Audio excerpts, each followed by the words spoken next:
இந்த நவராத்திரிங்கிறது உண்மையிலேயே என்ன? 9 ராத்திரி இது தெரியாதா? அம்பிகையை 9 இரவுகளில் வழிபடக்கூடிய முறைதான் நவராத்திரி. மாலைய அமாவாசை அன்றைக்கு துர்கா தேவியை வழிபட்டு பூஜை செய்து அடுத்த நாள் ராவணனோடு ராமர் போரை தொடங்கினாராம்.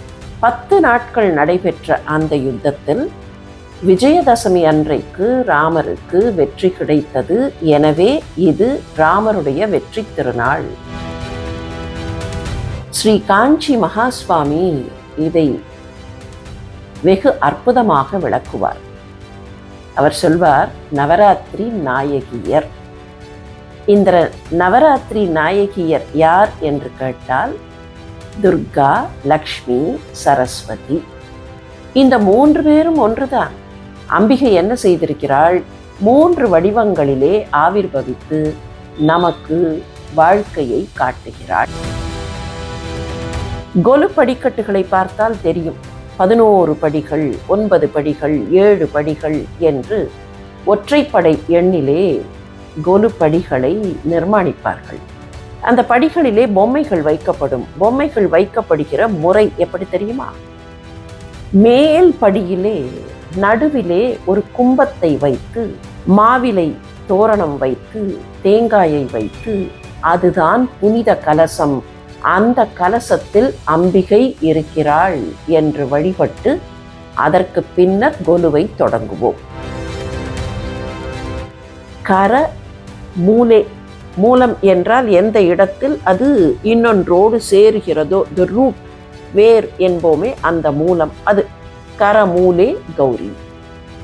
இந்த முப்பெரும் தேவியரும் எங்கே இருக்கிறார்கள்? நம்முடைய கைகளிலேயே இருக்கிறார்கள்.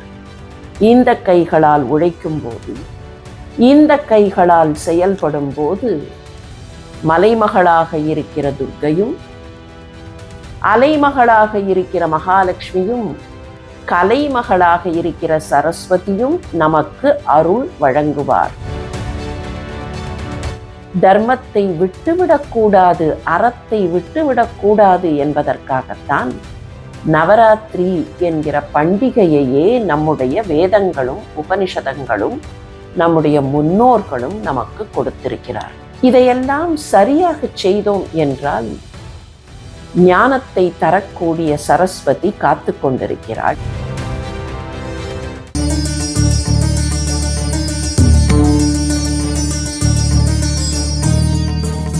எல்லோருக்கும் வணக்கம்.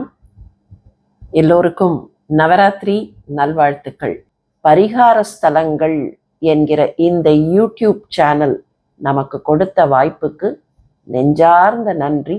ரொம்ப மகிழ்ச்சியான காலகட்டம் இந்த நவராத்திரி காலகட்டம். நவராத்திரின்னு சொல்லும் போதே ஒரு பக்கத்தில் பெரிய பெரிய பொம்மை கொலுக்கள், இன்னொரு பக்கத்தில் கோவில்களில் நிறைய பண்டிகைகள், சில இடங்களில் பரிகாரங்கள், வீடுகளில் பண்டிகைகள், இப்படி எல்லா இடத்துலையும் களை கட்டிவிடும். இந்த நவராத்திரிங்கிறது உண்மையிலேயே என்ன? 9 ராத்திரி இது தெரியாதா? அம்பிகையை 9 இரவுகளில் வழிபடக்கூடிய முறைதான் நவராத்திரி என்று சர்வசாதாரணமாக எல்லோருமே சொல்லிவிடுவோம். நம்முடைய நாடு முழுவதும் கொண்டாடப்படுகிற பண்டிகைகளில் நவராத்திரியும் ஒன்று. ஆனால் என்ன, நாட்டினுடைய ஒவ்வொரு பகுதியிலேயும் நவராத்திரிக்கு சில சில புதிய கதைகள், வித்தியாசமான தகவல்கள் எல்லாம் உண்டு. எடுத்துக்காட்டுக்கு எடுத்துக்கொள்வோம். வடநாட்டிலே இருந்து தொடங்குவோம். பாரத தேசத்தினுடைய வடக்கு பகுதிகளில் நவராத்திரியை ராமருடைய வெற்றி யாத்திரையோடு தொடர்பு படுத்துவார்கள். சொல்லப்போனால் ராம்லீலா என்பதுதான் இந்த காலகட்டத்தில் பெரிய கொண்டாட்டம். மாலைய அமாவாசை அன்றைக்கு துர்கா தேவியை வழிபட்டு பூஜை செய்து அடுத்த நாள் ராவணனோடு ராமர் போரை தொடங்கினாராம். 10 நாட்கள் நடைபெற்ற அந்த யுத்தத்தில் விஜயதசமி அன்றைக்கு ராமருக்கு வெற்றி கிடைத்தது. எனவே இது ராமருடைய வெற்றி திருநாள். எனவேதான் வடநாட்டில் பார்த்தால் தெரியும், இந்த காலகட்டத்தில் பெரிய பெரிய கொடும்பாவிகளை, ராவணனுடைய கொடும்பாவி, கும்பகர்ணனுடைய கொடும்பாவி, இந்திரஜித்தன் கொடும்பாவி என்றெல்லாம் அவர்கள் அழிந்து விட்டார்கள் என்கிற அதனை காட்டுவதாக எரிப்பார்கள். சரி, அப்படியே வடக்கிலே இருந்து கொஞ்சம் கிழக்காக நகர்ந்து வந்தால் வங்காள பகுதி. வங்காளத்தில் துர்காதேவி இல்லாமலா? இது துர்கா பூஜைக்கான காலகட்டம். அதுவும் கூட எப்படி, துர்காதேவி ஒவ்வொரு வீட்டிலேயும் வளர்ந்த அந்த வீட்டு பெண். வங்காளத்தை சேர்ந்தவர்களுக்கு துர்க்கை அவர்களுடைய வீட்டு பெண். கல்யாணமாகி புகுந்த வீட்டுக்கு போய்விட்டாள். புகுந்த வீடு எங்கே இருக்கிறது? இமயமலையில் இருக்கிறது. சிவபெருமான் அங்கேதானே இருக்கிறார். புகுந்த வீட்டுக்கு போன அந்த பெண் ஆண்டுக்கு ஒரு முறை பிறந்த வீட்டுக்கு வருகிறாள். நவராத்திரி காலத்தில் சப்தமி அன்றைக்கு அவள் வீட்டுக்கு வருகிறாள், பிறந்த வீட்டுக்கு. அஷ்டமி அன்றைக்கு வீட்டுக்குள்ளே வருவாள். சப்தமி அன்றைக்கு வருபவள் வீட்டுக்குள்ளே அஷ்டமி அன்றைக்கு வருகிறாள் என்றால் என்ன பொருள் என்கிறீர்களா? ஒன்றுமில்லை. சப்தமி அன்றைக்கு மாலை வந்து வீட்டு தோட்டத்தில் தங்கிவிடுகிறாள். அவள் வளர்த்த செடி கொடிகளை, அவள் தண்ணீர் விட்டு பார்த்து பராமரித்த மரங்களை எல்லாம் பார்த்து பார்த்து புலகாங்கிதம் அடைந்து, நான் வளர்த்தவை என்று சந்தோஷமாக அந்த மரத்தடிகளிலேயே இரவு முழுவதும் தங்கி அடுத்த நாள் வீட்டுக்குள் வருகிறாள். பிறந்த வீட்டிலே சந்தோஷமாக நாட்களை கழித்துவிட்டு அதற்கு பின்னர் மறுபடியும் புகுந்த வீட்டுக்கு புறப்பட்டு போகிறாள். அதைத்தான் துர்கா விசர்ஜனம் என்பார்கள். துர்காதேவி சிலைகளை கொண்டு போய் கடலிலே கரைத்து விடுவார்கள். அந்த கடல் வழியாகவே அவள் மீண்டும் இமயமலைக்கு போவதாக கணக்கு. வடமேற்கு பகுதிகள், மேற்கு பகுதிகள், சௌராஷ்டிரம், குஜராத் போன்ற பகுதிகளுக்கு போனோம் என்றால் அங்கே இது கண்ணனுடைய ராசலீலை நடைபெற்று கொண்டிருக்கிற காலகட்டம். அதுவும் எப்படி, துர்காதேவியை வணங்கி அந்த துர்க்கையின் அருளோடு கண்ணன் ராசலீலையை நடத்துகிறான். ராசலீலை என்றால் வேறு ஒன்றும் இல்லை, ஜீவாத்மாக்களோடு பரமாத்மா ஒன்றாக ஐக்கியப்பட்டு இந்த ஜீவாத்மாக்களை தன்னோடு சேர்த்து கொண்டு நாட்டியம் ஆடுகிறது. அதனாலே தான் கார்பா நடனம், தாண்டியா ராஸ் போன்ற நடனங்கள் எல்லாம் நவராத்திரி காலகட்டத்தில் மிக கோலாகலமாக விமர்சையாக நடைபெறும். அப்படியே தென்னிந்தியாவுக்கு வந்தால், விந்தியத்திற்கு தெற்காக இருக்கிற தென்னிந்திய பகுதிகளிலெல்லாம் இது அம்பாளுக்கான பண்டிகை. அம்பிகையை ஒரே ஒரு அம்பிகைதான், ஆனால் அந்த அம்பிகையை 3 விதமாக வழிபடக்கூடிய பண்டிகை.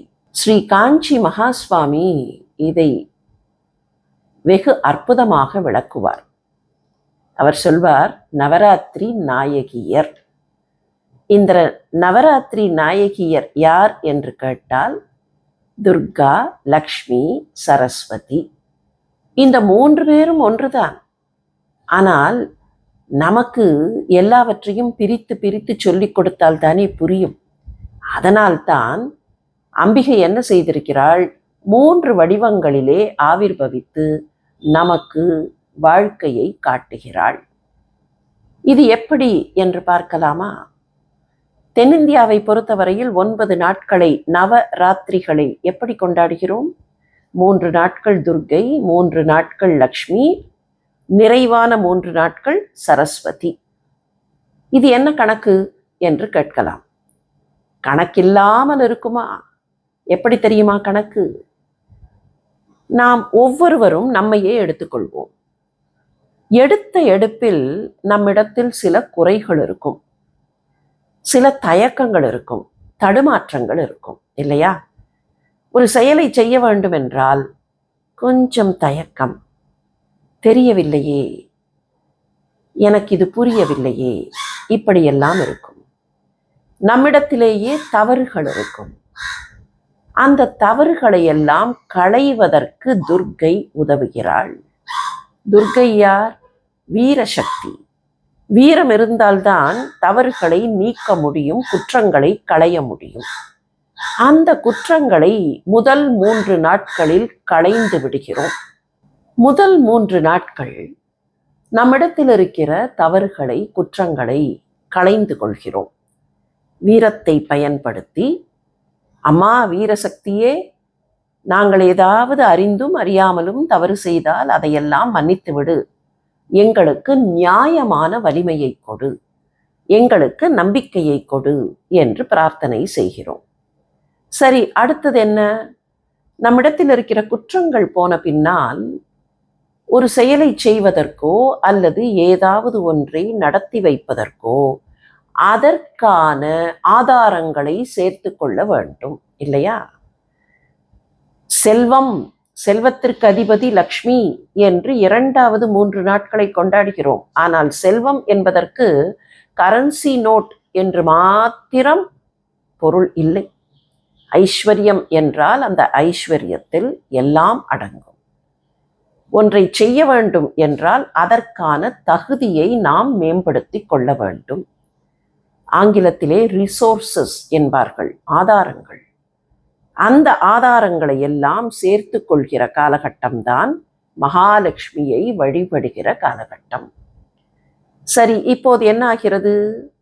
நம்மிடத்தில் இருக்கிற குற்றம் போய்விடுகிறது, நல்ல ஆதாரங்களை சேர்த்து கொள்கிறோம். அப்போது நமக்கு நிறைய அறிவு கைகூடுகிறது, ஞானம் மலர்கிறது. அதை மலர்த்தக்கூடியவள்தான் மகா சரஸ்வதி. எப்படி வைத்திருக்கிறார்கள்? இந்த 3 நாட்களும் நம்மையே பக்குவப்படுத்திக் கொள்கிற ஒரு பெரிய விழா. ஆனால் அதை எப்படி கொண்டாடுகிறோம்? எல்லோருமாக சேர்ந்து. கொஞ்சம் எண்ணி பார்க்கலாம். இது தக்ஷணாயன காலம். அப்படியானால் வெளிச்சம் கொஞ்சம் கொஞ்சமாக குறைந்து, சூரியனுடைய வெப்பம் குறைந்து, குளிரும் மழையும் அதிகப்படுகிற நேரம். இந்த சமயத்தில் தனித்தனியாக உட்கார்ந்து கொண்டிருந்தால் வாட்டமாகத்தான் இருக்கும். ஆனால் எல்லோருமாக சேர்ந்து ஒரு கூட்டு பிரார்த்தனையாக கூடியிருந்து கோடி நன்மை பெறக்கூடிய காலகட்டமாக இந்த பண்டிகையை நம்முடைய முன்னோர்கள் வகுத்திருக்கிறார்கள். வீடுகளிலே கொலு வைப்பார்கள், கோயில்களிலே கூட கொலு வைப்பார்கள். கொலு படிக்கட்டுகளை பார்த்தால் தெரியும். 11 படிகள், 9 படிகள், 7 படிகள் என்று ஒற்றைப்படை எண்ணிலே கொலு படிகளை நிர்மாணிப்பார்கள். அந்த படிகளிலே பொம்மைகள் வைக்கப்படும். பொம்மைகள் வைக்கப்படுகிற முறை எப்படி தெரியுமா? மேல் படியிலே நடுவிலே ஒரு கும்பத்தை வைத்து, மாவிலை தோரணம் வைத்து, தேங்காயை வைத்து, அதுதான் புனித கலசம், அந்த கலசத்தில் அம்பிகை இருக்கிறாள் என்று வழிபட்டு அதற்கு பின்னர் கொலுவை தொடங்குவோம். அம்பிகையினுடைய வடிவங்களை எல்லாம் முதல் படி அல்லது முதல் 2 படிகளில், ஏனென்றால் அவள்தான் எல்லாவற்றையும் செய்கிறாள். அவளே படைக்கிறாள், அவளே காக்கிறாள், அவளே அழிக்கிறாள், அவளே திரோதானகரி, அவளே அருள்கிறாள். லலிதா சகஸ்ரநாமம் அவளை சிருஷ்டிகர்த்தா என்றும், கோப்த்ரி என்றும், சம்ஹார ரூபா ருத்ரரூபா என்றும், திரோதானகரி என்றும், அனுக்கிரகதா என்றும் 5 தொழில்களையும் அவள் செய்வதாக காட்டும். எனவே அவளை முதல் படியில் நிர்மாணித்து அதற்கு பின்னர் மற்ற தெய்வ வடிவங்கள், அந்த தெய்வ வடிவங்களுக்கு பின்னர் தசாவதாரம் போல இறைவன் வெவ்வேறு வடிவங்களாக அவதாரம் எடுத்த ரூபங்கள், அதற்கு பின்னர் ரிஷிகள், முனிவர்கள், இதற்கும் பின்னர் மனித வடிவங்கள், அதற்கும் கீழாக விலங்கு வடிவங்கள், பின்னர் ஒற்றை உயிரினங்களாக இருக்கிற தாவரங்கள், அதற்கும் கீழே கிளிஞ்சல், சிப்பி போன்றவை. இதற்கு என்ன பொருள்? ஏன் இப்படி பொம்மைகளை தேடி தேடி வைக்க வேண்டும் என்றால் வேறு ஒன்றுமில்லை. அம்பிகைதான் இவை எல்லாவற்றிலேயும் இருக்கிறாள். இந்த வடிவங்கள் தான் பிரபஞ்சத்தில் நாம் பார்க்கக்கூடிய வடிவங்கள்.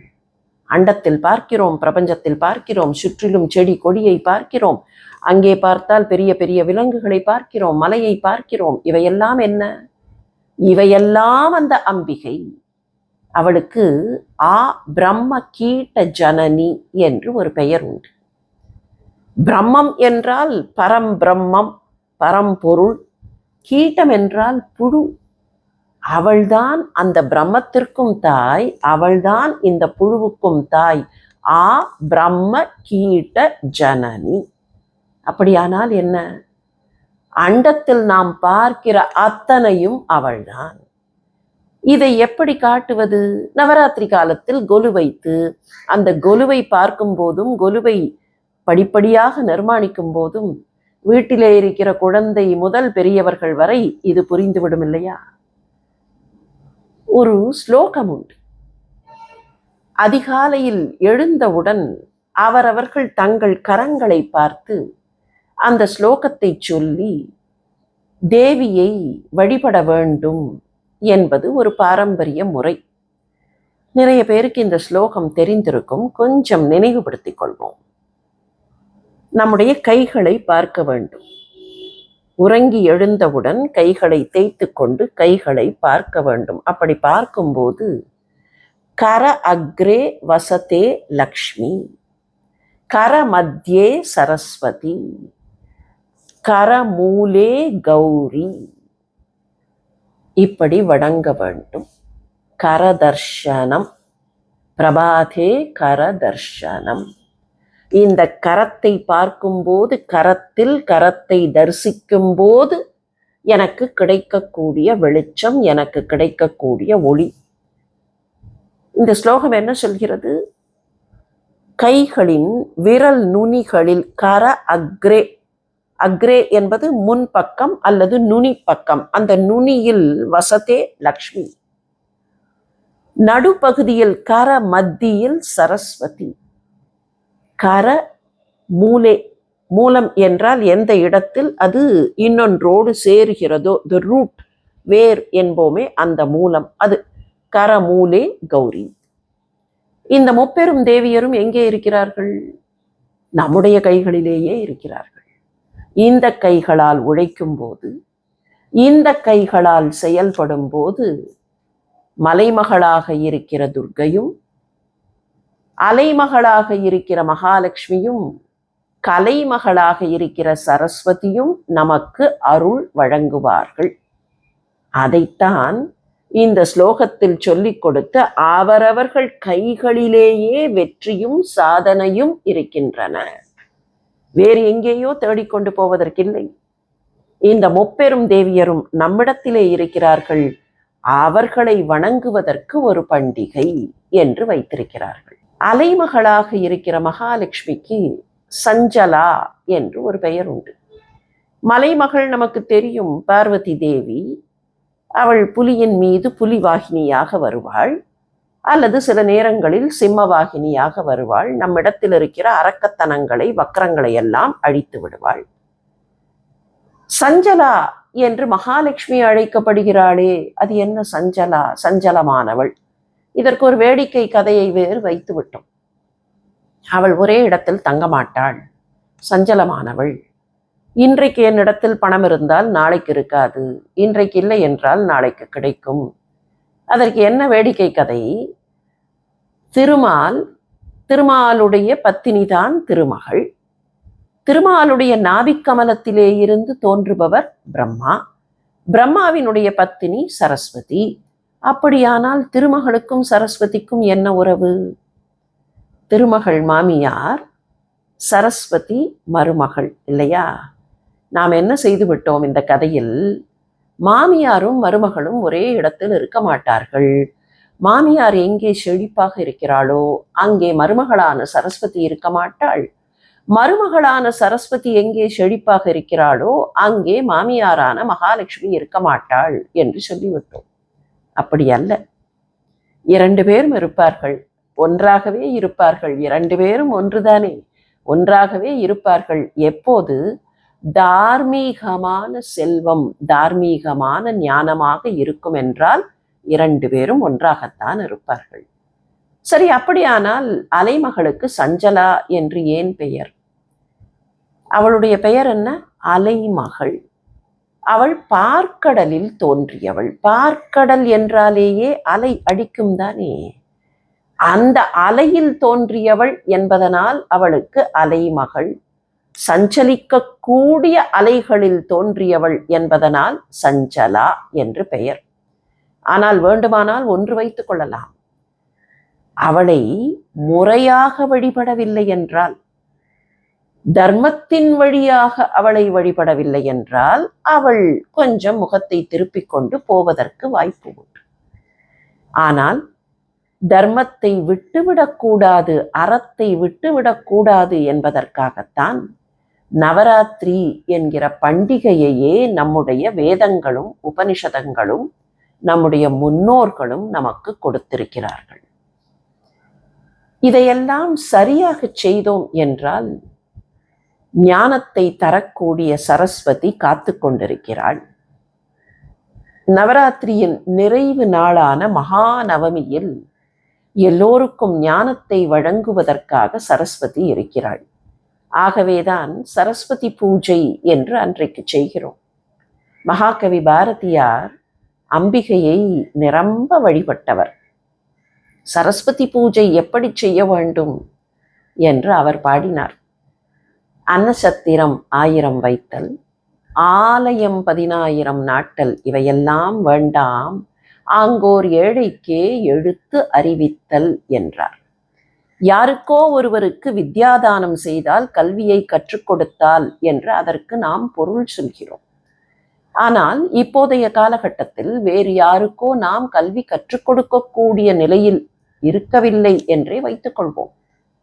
கல்விக்கான வசதிகள் பெருகிவிட்டன, அவரவர்கள் கல்வி கற்க முடியும் என்றாலும் கூட, ஆங்கோர் ஏழைக்கே எழுத்தறிவித்தல் என்கிற போது ஞானத்தில் ஏழைகளாக இருக்கிற நமக்கே நாம் நம்முடைய ஞானத்தை ஏற்றிக்கொள்வதற்கும் நம்முடைய ஞானத்திற்கு வித்யாதானம் செய்வதற்கும் நவராத்திரி ஒரு நல்ல வாய்ப்பாக திகழ்கிறது.